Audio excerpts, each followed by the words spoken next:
नमस्कार मंडळी. तर आज आहोंसाठी बनवत आहे खरवस. तर खरवस बनवण्यासाठी मी 1 तांब्या चिकाचं दूध घेतलेलं आहे आणि अर्धा तांब्या म्हशीचं दूध घेतलेलं आहे, ते पण गरम करून, आणि त्यात थोडीशी विलायची टाकलेली आहे.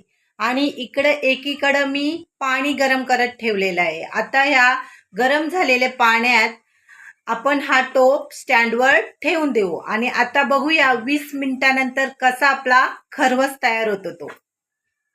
बघा मंडळी, कसा छान असा खरवस तयार झालेला आहे. तर याला मी आता थंड होण्यासाठी फ्रीज मध्ये ठेवत आहे.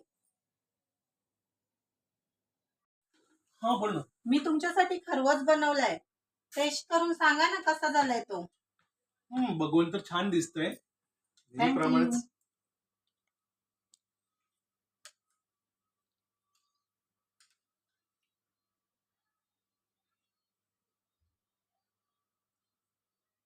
तू सांगू.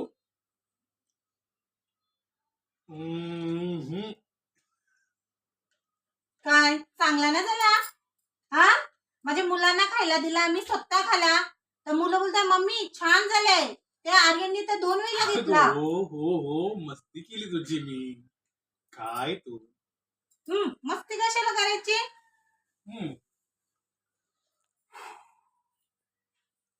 मित्र, बायकोने किती छान पदार्थ केले ना, तर थोडीशी खोड ही काढायचीच. कारण पुढच्या वेळेस अजून जीव होती ना आपल्याकडे, कधी चांगलं बनवेल. कळलं? पुन्हा एकदा एक बाईट खाऊन बघतोय.